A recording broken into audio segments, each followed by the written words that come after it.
Welcome to Lost Creatures Codex channel.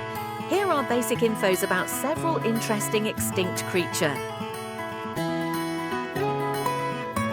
Camarasaurus was one of the most common plant-eating dinosaurs in North America during the Jurassic period, about 150 million years ago.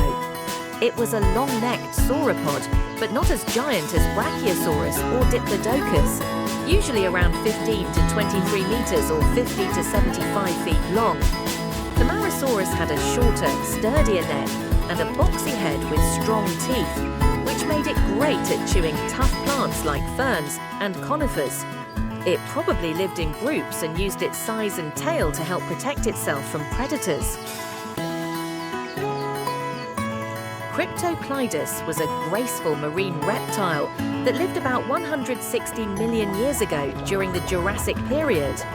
It wasn't a dinosaur, but a plesiosaur, a group of ocean dwellers with long necks and paddle-like limbs. Cryptoclydus could grow up to 4 meters long and had a relatively short neck compared to some of its relatives, giving it strength and maneuverability in the water. It likely used its long, flexible neck to snatch small fish and squid while gliding through warm, shallow seas. With its smooth body and wide flippers, Cryptoclydus was built for elegant, powerful swimming in the ancient oceans. Deinonychus was a fierce, fast and intelligent predator that lived about 115 million years ago during the early Cretaceous period.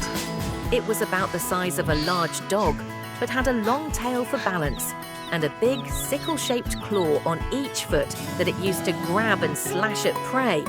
Deinonychus was covered in feathers and hunted in groups, making it one of the smartest and most dangerous dinosaurs of its time. Its discovery even helped scientists realize that birds and dinosaurs are closely related.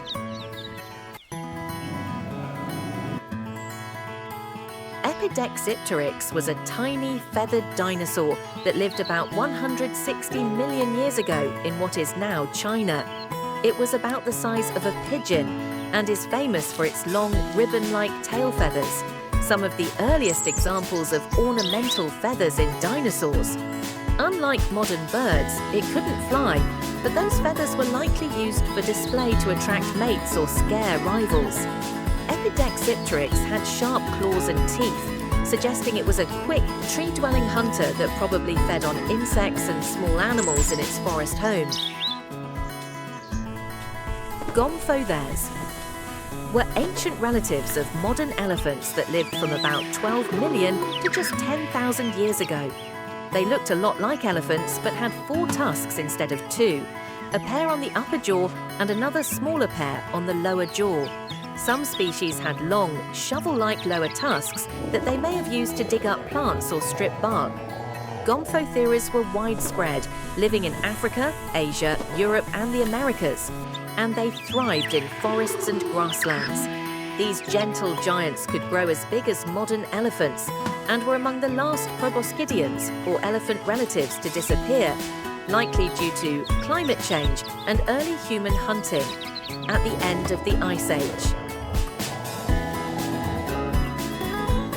Pterodaustro was a strange and fascinating pterosaur that lived about 105 million years ago in what is now South America. It looked a bit like a flamingo of the prehistoric skies, with long pinkish wings and an unusual mouth full of hundreds of bristle-like teeth that it used to filter tiny food, like plankton and small crustaceans, from the water. Pterodaustro had a long, curved jaw perfect for scooping, and it probably fed by wading or skimming over shallow lakes. With a wingspan of around 2.5 meters, it was a graceful flyer and one of the most unique filter-feeding reptiles to ever exist. Subscribe for more content like this. See ya!